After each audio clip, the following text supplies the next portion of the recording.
This week, it's Snuff versus Terrorize, right here on The Battle. Broadcasting from a project studio that's more project than studio. It's Cinema Diabolica's Battle of the Band B Movies. The show that will once and for all crown an undisputed king of Britain's video nasties. And now, here's your hosts, F13 and DZ. Hey, what's up, everybody? It's Cinema Diabolica. It's Battle of the Band B Movies. Tonight, we've got Snuff versus Terrorize, a.k.a. Night School, a.k.a. the Daft Punk Murders, a.k.a. I am F13. This is DZ. And, so our first official Versus episode. We're going to be pitting Snuff versus Terrorize. Really the worst fucking name possible. It's awkward to say. Night School is such a better name, which is the actual name of the movie. But in England, it went by... in Britain, it went by Terrorize. Do they not have night schools in England at this time? I think there probably was already a movie called Night School.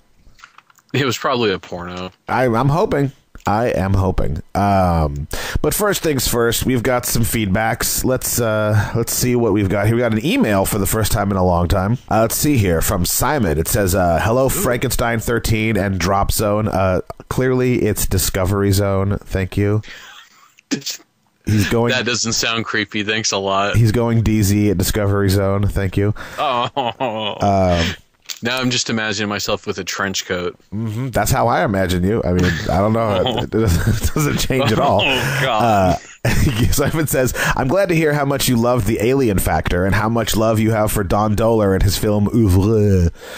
If you really want to get to know him better, you need to see the 2007 documentary film Blood, Boobs, and Beast. If you really want to get to know him better..." I just read the same line over again. I am an idiot. Not only do you learn about Mr. Dohler and his filmmaking style, you get to earn. Nice way to type, buddy. Way to type. Learn about the lives of his regular cast and their day jobs. Awesome. I'm a big fan of your podcast and will continue to listen to both new and old episodes as long as my ears continue to work. Simple Simon from Stephen King's backyard. All right. I am working on a Braille project for our show. Just in case you cannot hear us and you are blind. Yes, it's an interactive Braille project where the blind can read with their fingertips, and then it just leads your fingers into a pile of spoiled mayonnaise. Oh, but before that, if it feels like it might be dong shaped, it probably is. It's because there's a dick there. Because there's a lot of boobs in this writing. I don't understand. It's a whole lot of boobs. Well, thank you for the email there, Simon. And thanks for the documentary, because we did enjoy Alien Factor, so I'm down for learning more about the crew. I feel like there's a very good chance that Don Dohler and his film Attack will be making another appearance in the Cinema Diabolical world. That's all I'm going to say. I've said too much. Let's see. We got a voicemail. This happened. Hi there. This is Jorge/Jose. Hi, Jorge/Jose. Just would like to. I know you don't fucking care about what I think about. Whoa. Jorge/Jose. Where's this coming from? This is unexpected. We Jorge/Jose. Come on. Do we need to talk about this? Bring it in. Let's have a sit down here, buddy. We love you and appreciate your feedback to the show very much. Mostly because you're one of the few people that isn't afraid to get yelled at by me.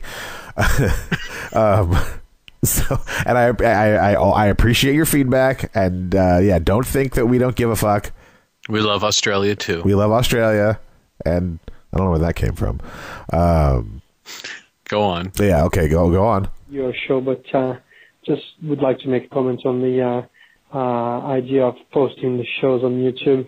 I fucking hate it. Sorry, man. Huh? Look. Oh, wait. You know what? Someone else thought this too. I forget where I saw it, but someone else thought that we were abandoning the feed and we're only going to be posting on YouTube. No, that's definitely not happening. We're just adding YouTube to the distribution list. So the show will be posted. And here's the thing. the feed is going to be like the central source where the file is, and then it's going to be feeding it out from the feed to Facebook. It'll post it on YouTube. There's a link that gets posted to Twitter, and just, anywhere else that I can think of. But yeah, the show is still on Libsyn, and you can still subscribe at feeds.feedburner.com/cinemadiabolica. Yeah, and think about this. YouTube is pretty much another social media type site, so us putting our show there is just like putting up a link on Facebook. It's not really that much different. If we get more listeners as a result, awesome. And like on top of that, like I said earlier, or in the other show, I don't even know if this is going to work.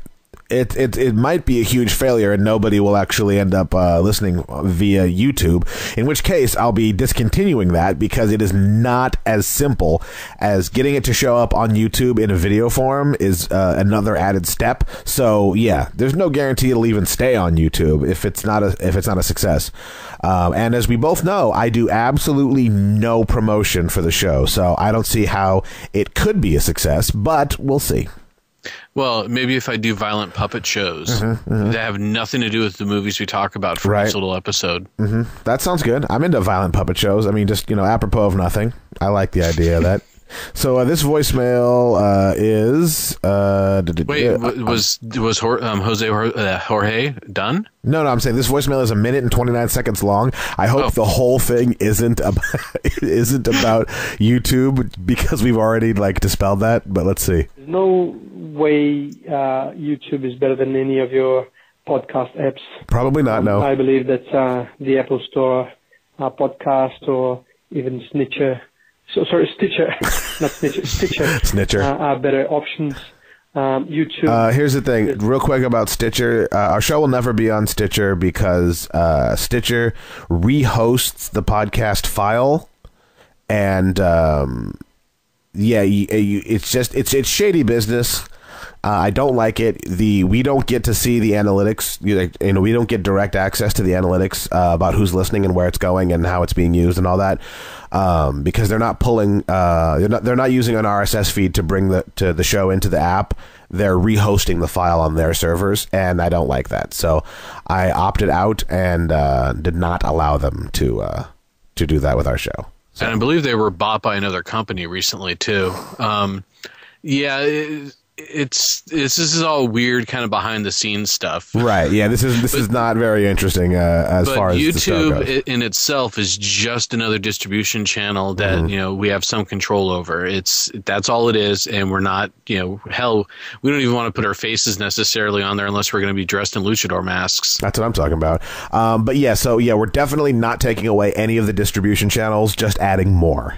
No way you can play it on the background. So if you want to do anything else with your device that you are playing the episode on. Actually, you can listen to it in the background. If you're on an Android device, YouTube will now allow you to start playing a video and then exit the app and do other things. I don't think that's available on an iPhone, which it sounds like that's what you have. So there's that. But then, as we established, you don't have to worry about that because the show is definitely not leaving RSS.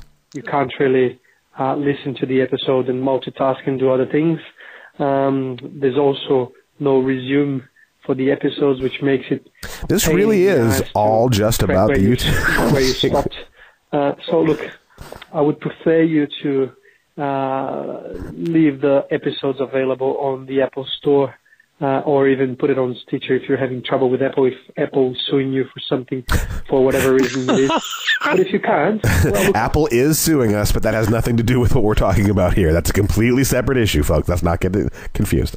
I'll still listen to the show on YouTube, but please, don't make it the only available tool for listening to the episodes. Thanks, guys. Have a nice one. Well, I appreciate it. Thank you very much for caring, Jorge/Jose. I mean, that's actually, yeah, that's really awesome. But just to put your mind at ease, yeah, Jorge Jose, everything's going to be okay. We have our RSS feed. We're still going to do iTunes as our primary. And actually, I really appreciate it. You can feel that he's just like, no, please, don't. I love it so much. I don't want. Yeah. So yeah, there's nothing to worry about there. That is definitely not going away. And that's it. Yeah, that's it. So, folks, if you want to voicemail in, you can drunk dial us at 510-698-9066 or drunk email us at cinemadiabolica@gmail.com, and we will read those communications on the air, no matter how much you don't want us to. Did I ever mention that Werner Skopal, one of our listeners, directly messaged me saying he loves that we're back and he enjoys hearing from us?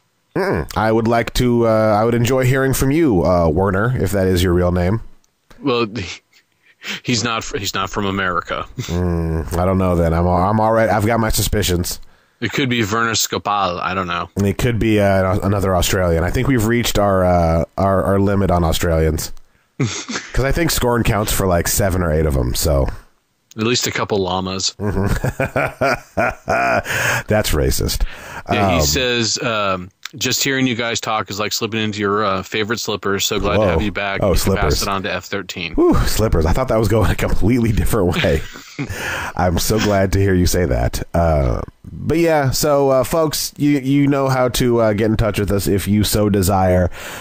Please do. We love hearing from you. Enough of this shit, though. We'll be right back after this break with our first feature, and our first feature is Night School / Terrorize / the Daft Punk murders. Okay, BRB.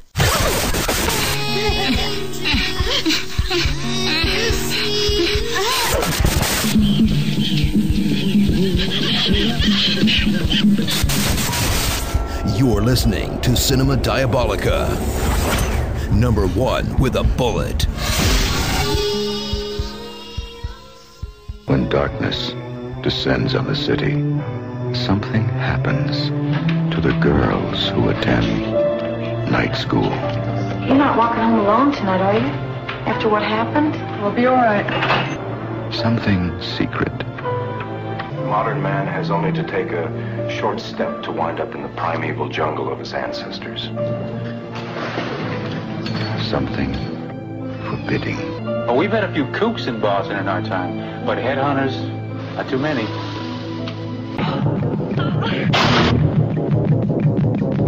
Prepare for a lesson in terror. Night School. All right, get it on. We got our first segment, our first versus battle, hailing from 1981. Weighing in at 88 minutes, we've got Night School, a.k.a. Terrorize, a.k.a. the Daft Punk murders. Okay, come on, let's get past that. Our IMDb-style synopsis says, who's been decapitating the innocent girls at a local night school? The police are baffled. Now, as a quick aside... It just sounds to me like when I read that, or for some reason I got an image in my head. It was like an old Southern nanny in a very accusatory tone. Who's been decapitating the innocent girls at the local night school? Is it you? Have you been decapitating the innocent girls? These police sure are baffled. All right, that's just racist. I don't know what you had to go there.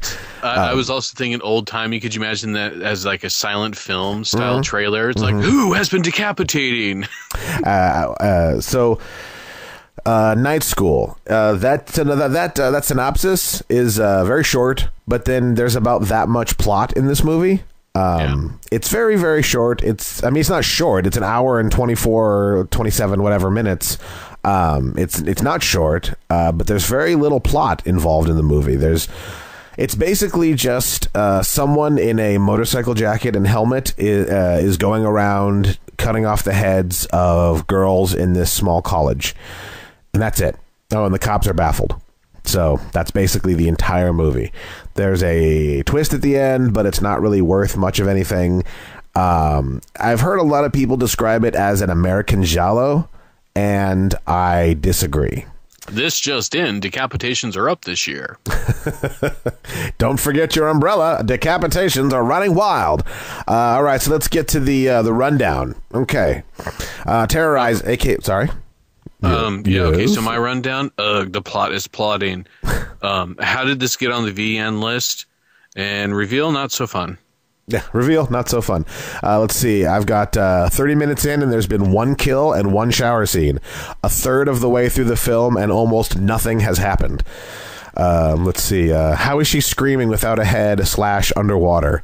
They hit the turtle. Fuck you guys. Leave the fucking animals alone. They threw the fucking prosthetic head into like a giant aquarium tank and it hit this fucking turtle in the head. I was like, oh, the turtle. Fuck this guys. Fuck this movie and fuck these people.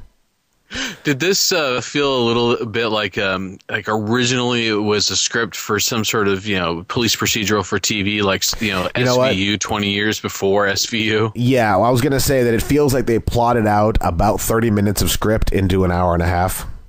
And they were like, we need to plus this. Let's go ahead and actually have decapitations, kind of. Yeah.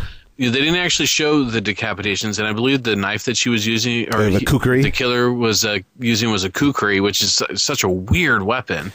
It's a good. I mean, obviously they didn't have Google back then, so obviously they went to an encyclopedia and looked up the best blade for decapitating someone, and that's why the guy was using a kukri. Because there's no. Oh wait, no. That obviously it's because they were anthropologists and they were doing the. Okay, that makes more sense now. Yeah, no, actually, I figured that out, too. I was like, okay, so they're tying it back into this, one teacher. And, man, there's just a whole lot of nothing about. The only thing that's somewhat special is the relationship the two detectives have. Right. Their camaraderie is actually kind of fun, even though one of them is way overacting. Right. And the only characters, those two detectives are one of the only characters in the film that aren't killed off shortly after they're introduced. The only mainstays in the film are the two detectives, the teacher who is the main suspect, his assistant, and the angry lesbian other teacher. Which, for a moment there, I was thinking, I wonder if it's this mild lesbian scene that put this on the list. Maybe. I also wrote the stew pouring out scene sounds like someone taking a massive chunky dump. Fuck you guys. See, that needs to be in every movie just so you'll get pissed off. It's like, not another chunky dump. God damn it, not another chunky dump. That's the quote for this episode. God damn it, not another chunky dump. That is going to be like the most awesome band name. Mm-hmm. Imagine that rape van going down the street. Chunky dump. That's what's going on inside the van as well. Not rape, it's chunky dumping. Oh, man. Night Okay, so we had. There's really not a whole lot to say about this movie. I mean, it's plotting. No, there really There's nothing isn't. that's really going on. The characters are really devoid of any sort of characterization because it's such a loose plot. It's centered around the centerpiece of these murders happening. That's essentially serial killer like, but more spree kill.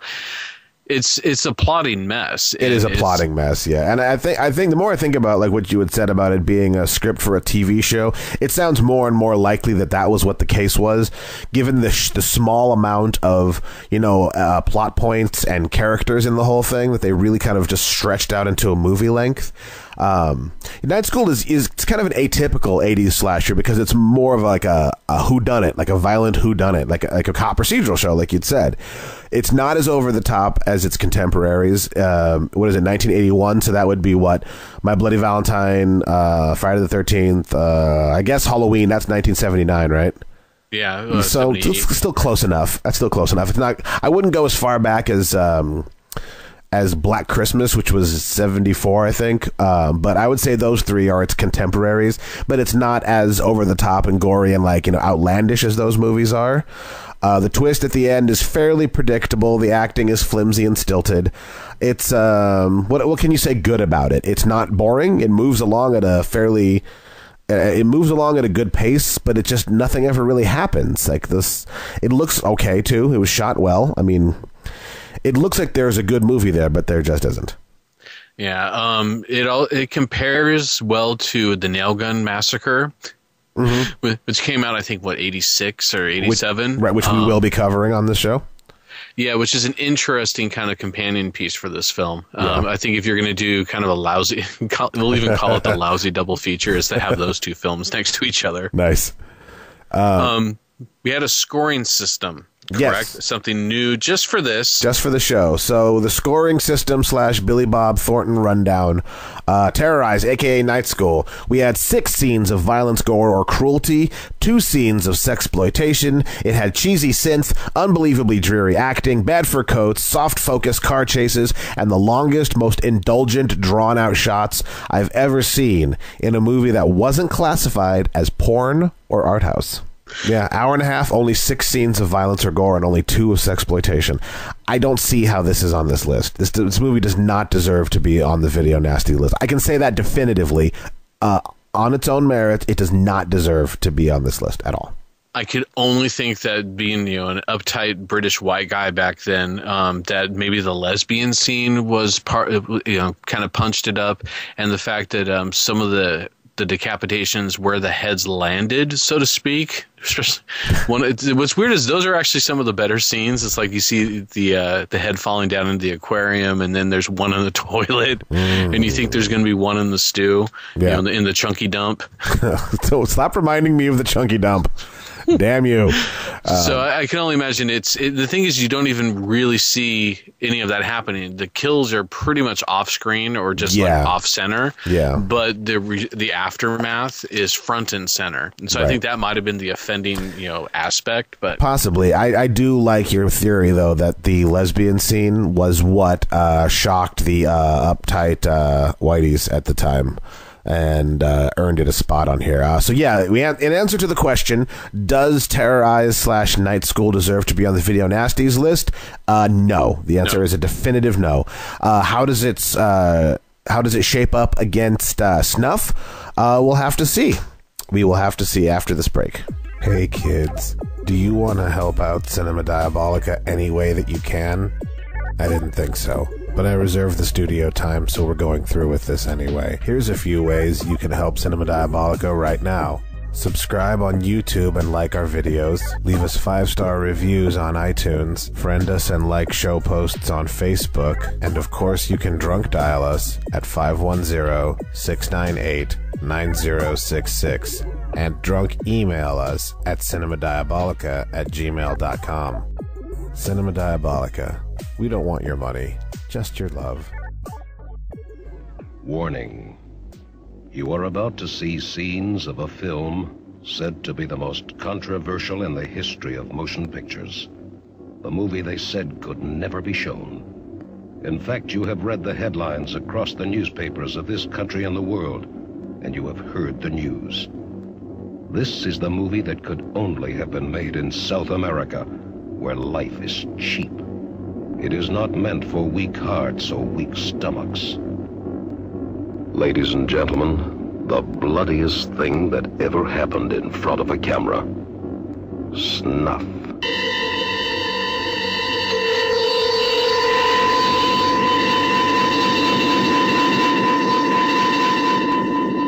This is the true story of 4 innocent young actresses who thought they were making just another movie, but didn't know they were making the ultimate movie. What starts as a simple story of love and sexual passion ends in an orgy of diabolical, bloody lust. A movie so controversial you will find it difficult to believe it was actually filmed.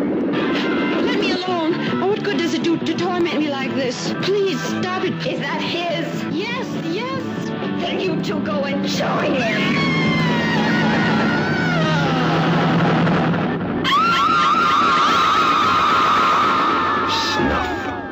The bloodiest thing that ever happened in front of a camera.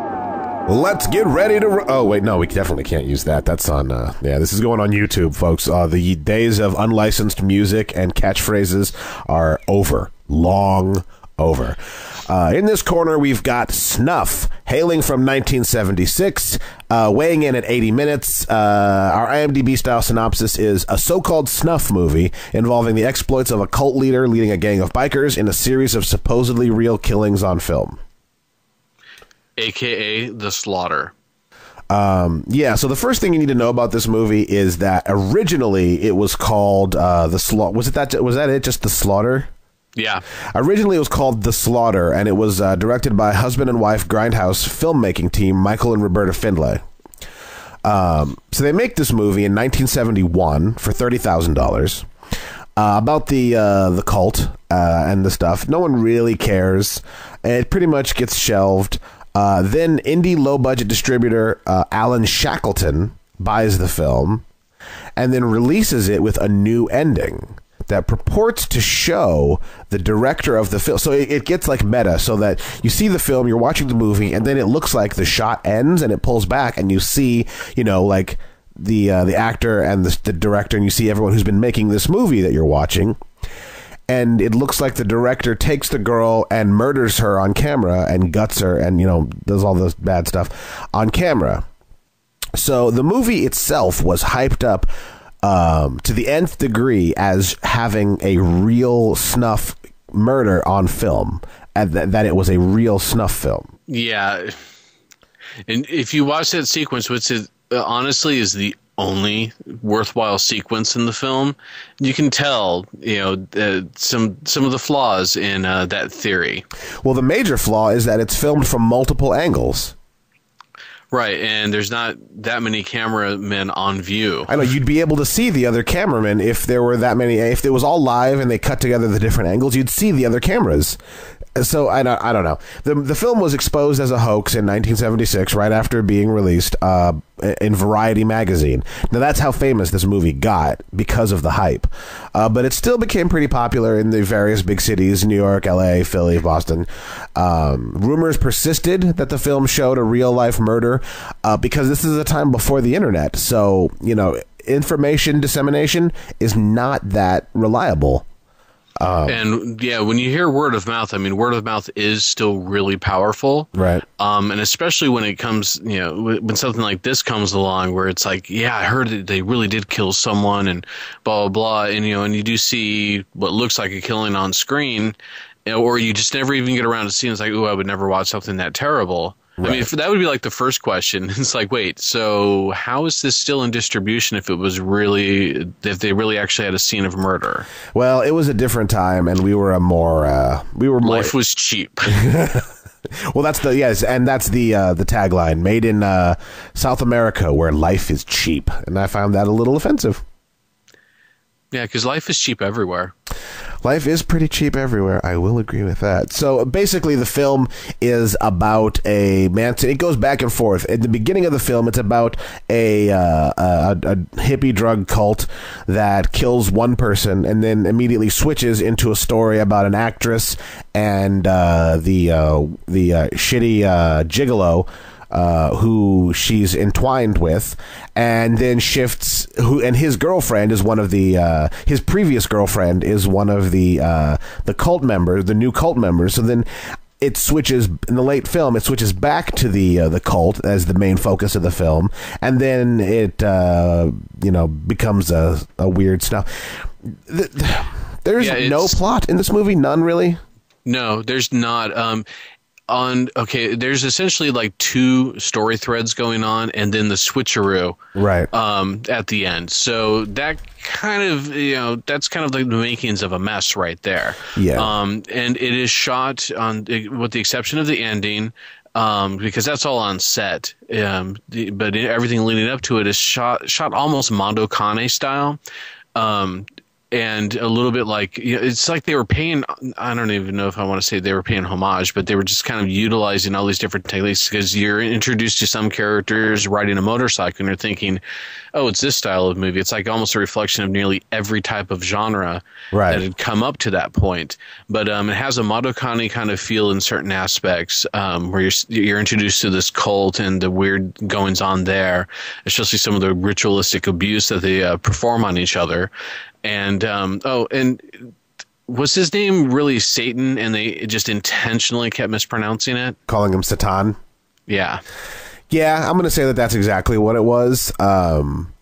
This movie is basically the husband and the Findlays basically made a movie as an attempt to throw together a bunch of shocking gore scenes, because at this time that's kind of that's what's hot. people want to be shocked. They want to have their, senses assaulted with, the next big extreme thing. And so that's what they did. They made a movie that didn't really have much in the way of story or plot development or, worthwhile actors or anything. It just was, they took a flimsy premise, strung together a bunch of murders and gore, and made a movie. And then some other jackass tagged a fake Snuff ending to the end of it. And that's basically, and the whole movie basically exists on hype and a hoax. Yeah, it certainly does. And you can tell that with Michael Finley's 15 aliases, and that some of the highlights in his career are The Shriek of the Mutilated, The Curse of Her Flesh, The Sin Syndicate, and Satan's Bed, that he's certainly someone who doesn't mind doing exploitation.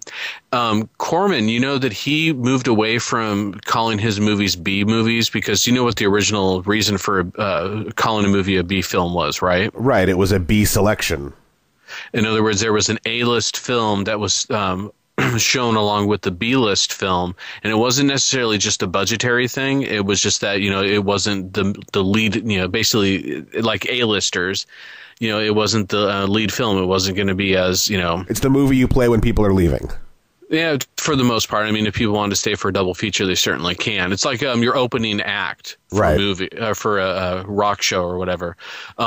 Anyway, so in this case, he started calling his stuff exploitation films because it put it in a different category, and it kind of opened things up. I actually kind of, even though I don't think I ever really saw too many double features, but I kind of miss those days where you would have a double feature, and it's because of exploitation films where they got maybe just a little too shocking or attempted to go in that direction, that we started seeing, that shift away from it. Plus, obviously having a bigger rotation of seats or butts in the seats, theaters actually make more money. So, having a 3-hour slot.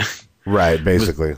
With the exception of a Lord of the Rings film, which it's like, I as a theater owner, I'd be upset. It's like, God, I could have 2 movies in during that time and have a new rotation of people coming in to see the film. And yet we have this damn blockbuster that's 4 hours long. But anyway, yeah. So this movie, man, it is such a mess. It's almost unwatchable. Yeah, well, here's the thing is, if you're not paying attention, then it's easy to watch. It's easy to just kind of focus in. Oh, something's happening. Let me check this out. Okay, I'm done watching this for a while again. There's no kind of there's no semblance of a story, of any kind of plot. It's basically, like I said earlier, it's just a conjoined, strung together bunch of shocking gore scenes. Well, the producer Alan Shackleton, he came up with the idea for this after reading several articles based on that were about the rumor of murder, sick perverts producing snuff films in South America. So he finds this movie, buys it, tacks on the ending, which is supposed to appear authentic, and then releases it with the film that could only be made in South America, where life is cheap tagline to it, and then hires fake protesters to picket the film. I love that part, which, by the way, is still done today. Oh, yeah. Not necessarily for movies, but for other events. Oh, yeah, that's definitely true. Having a family member that's worked in the entertainment business, I heard all about lots of fake outrage stories being leaked to the press that never really went anywhere about multiple music artists, because it's all just intended to stir up controversy and get people buying the albums. Absolutely. And so even though we're just slamming this movie, it's inevitably someone's going to go, well, I'm still curious to see about that part. And, that's fine. I just, honestly, if this weren't on the Video Nasties list, I would probably have taken a pass just within the first 10 minutes of the film. Yeah, because, in our film watching careers, we've watched a lot of movies, and there's a lot of them that if it wasn't for the show and it was so bad at the beginning, it's like, this is bad and not in an entertaining way, I'm not interested. And that's where this would have gone for me. Now, we forgot to mention, because there's actually this weird, it's like, I don't understand the style of editing. Suddenly there's a lengthy Angelica flashback, one of the characters. Right. It's like, what? Oh my God, they really are just fluffing the shit out of this piece of crap. You know what? I didn't think that at the time, but you're totally right. That was a fluff maneuver right there. That served absolutely no purpose at all to the film. Yeah. Other than to add 2 more scenes of violence. Right. Just it fluffed out the runtime a little, and they were like, there's no violence in these. We better fluff out these flashback scenes. They were like, well, we've gotten all sorts of different violence and sexual depravity in here. Have there been any sexual abuses of children yet? No. Let's go ahead and add a few more scenes and say, oh my God, please let me die. I don't want to watch this movie anymore. Tell you what, kill me in film. Yeah. Immortalize me. Kill me now. Yeah, I am please. so done with this fucking movie. Yeah, it was boring. The only non-boring moments were when there were murders happening on the screen, and that wasn't even that non-boring. Yeah. But there's another sequence where this girl witnesses her grandmother or her mother being killed, and her response, and I'll try to say it as close to how she said it as possible. Mama, you murdered her. That's fucking top-rate acting. That's right there. top-rate wooden act. That's the best wooden acting that you'll get this side of town at these prices. I did even write a note in here. Ugh, awful. I'd only watch this as a completist for the VN list. Well, that's what I was going to say as well, is that I have to assume that the majority of the watches that this movie gets are from complete, and I mean like full watches all the way to the end, not just like, hey, what's this about? Oh my God, this is fucking stupid. Turn off. I mean, the people that watch this movie all the way through are completists, horror movie fans who want to be able to say that they've seen it, so they sit through the whole movie. I can't see anyone liking this. Listeners, if you watched Snuff and you liked it, or you think it has any kind of value other than a historical oddity, please call in or voicemail or VM in. I just said the same thing 3 times, 3 different ways. Call in or email in and let us know why, because for the life of me, I do not think this movie has any value. You can also video respond on our YouTube, by the way. Hey, you can. Well, the YouTube comment section is actually a cesspool. It's about as much value as this movie. So maybe don't go there, because that's the... No, I don't know. A video response would be hilarious. Okay, fine. Go ahead. No, I really like this movie. Don't say that I didn't warn you. Sock puppet. All right. So yeah, I can see why it's on the Video Nasties list. Yeah, partly because of the hype, and because there's 20 acts of violence, 2 scenes of drugs, and how many sex scenes were there? 11. Yeah, and it does touch upon child molestation, which is really that whole sequence. I can't even describe it. It's not that it's very visual. It's just that it's just very awkward in the film. It is. It's very awkward and uncomfortable. It's like when you're watching anime and your folks walk in right during a sex scene and you're like, ooh. What's this you're watching, son? Don't worry about it. It's called Hentai Dad? Get out. Those are tentacles. Knock before you come in. God. Son, we're going to have a discussion about your tentacle fetish. We're not having a discussion about anything. You're not bringing octopuses home, are you? I am bringing octopuses home. I hate you, Dad. That would make for a great scene. We should do it. Where did you learn this? I learned it by watching you old fruit. I don't have... You suction cup freak. You suction cupping freak. Ew, gross. What if his dad was a suction cupping freak and had, like the old, like bloodletting, the cupping like that? Dad, where are you putting that leech? But no, they use like a glass, like the little glass orbs, the half glass orbs that they'd heat and then attach to the skin, and like the heat would cause it to rescind, and it would vacuum onto the skin. Yeah, it's called cupping. No, you are cupping. Right. So cupping. Still do it. It's the original, octopus suction cup tentacle fetish. That's where it came from. They're like, if there was just an animal, there is. Yeah. So he talked to his son. Son, listen, if you want to get involved in cupping, it's the family business, then you're more than welcome. But this octopus stuff, this is too far. This is just perverted. Folks, you're to eat them, not to pleasure them. Boy, I'm not going to go where I'm thinking right now. But folks, can you tell how fucking boring and stupid that we thought Snuff was? We're not even talking about it anymore. So we're just going to go ahead and cut this short. Let's get the Billy Bob rundown. Snuff had 4 scenes of drug use, 20 scenes of violence, gore, or cruelty, 11 scenes of sexploitation. It had girls, guns, miniskirts, chase scenes, Gene Krupa-esque drum solos, weird hippie drug cults, speedboating, wooden acting, and the most ever carnival footage in a movie that isn't a Carnival documentary. It fails on that extra level of trying to be Mondo Cane in such a glorious way. It does. It really, really does. It fails so spectacularly that it almost becomes a thing unto itself to watch the spectacle of how much of a failure the movie is. Now, as an oddity, as in like a little mini fight between Snuff and Night School / Terrorize. Terrorize actually has better plotting and is the better film story-wise, but right. Well, it has a story. Obviously the gorier. Right. And since we're not watching these movies for quality, well, I mean, I don't think it's any, surprise to anyone. Snuff is the winner this week. And Terrorize / Night School is out. And that means Snuff is in to phase 2, where we'll be revisiting and comparing the ones that made it past the initial. It's kind of like American Idol. There's the initial round of eliminations, then the second round of eliminations, and then the final 10 compete for the love of America and the equal quality of talent.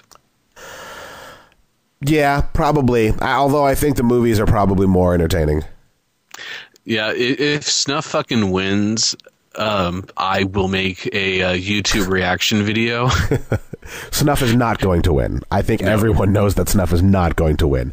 We'll like tweak it. It's like, no, on recount, we counted the Chads, and this one clearly lost. We actually installed a metric that's going to allow us to game the system, and it turns out, hey, look at that, Snuff lost.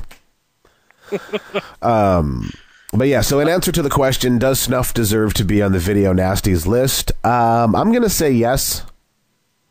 Yeah, I can see why it was on the list. I can see why it was on the list because of just the sheer volume of nudity, sexploitation, the cruelty, and and menacing. It wasn't that high, but the amount of gore and murder that was on the screen, pretty high. And I'll throw this in there too. I think what might have also affected it is that you're seeing women doing, atrocious things to people as well. And I could just imagine, that Tidy Whitey back then would have been a little upset with seeing that because they obviously wouldn't want their girls to think, hey, we can pick up guns and, start shooting anybody we want to. This film is going to encourage women to murder their husbands, become lesbians, and stop practicing witchcraft. We've got to ban it immediately. And oddly enough, that is what happened. All women in England now are lesbians that practice witchcraft and murder men. Really? Do I have to be afraid? Yes, don't ever go to England because they will immediately murder you and drop your penis into a witch's brew where it will be turned into a thing. I don't know. Anywho, that's our matchup for this week. Snuff comes out the winner. Terrorize, sadly, eliminated right here in the first round. Next week, we've got round 2, which is pitting Blood Feast versus Women Behind Bars, which should be an infinitely more entertaining episode. I'm just imagining that matchup. Blood Feast, wow, versus Women Behind Bars film. It's like, how disparate can you get? Right. I think I should probably start making little promo spots for the specific matchups. I'll do one of those and never again. We'll see how far that gets. But yeah, I get to see it now. Have you ever had an Egyptian feast versus, that's it, clean my culo. The amount of shower face to ass action in that movie, unless I'm remembering it differently, because I watched a lot of women in prison movies in a short period of time in that part of my life. I was going through the subgenres, and women in prison, a lot of those movies had a lot of bad stuff happen in the showers. This is true, and I don't know if I've brought it up on the show before, but I've told you that I had, when I was little, I'm talking under the age of 10, actually watched at least one or two Women Behind Bars films with my grandfather. Yikes. Gramps, what are you doing? And I remember one where this guy was shooting a gun, having a conversation while a woman was tied up with her, arms spread, and he ends up sticking the hot gun down her pants or her cutoffs. Yeah, that's not something you should, an 8-year-old should be seeing, really. I mean, that's about the only time that I would say, yeah, that was probably very inappropriate. Yeah, and because of the said action, we now have the DZ that we see before us. Was that a good choice or not, folks? I leave it up to you. I hate that guy now. He watched shit when he was too little. It was disgusting. His grandpa's gross. His grandpa's gross. Icky poo. So that's your Battle of the B movies for this week. I'm F13. This is DZ. And we will see you next week.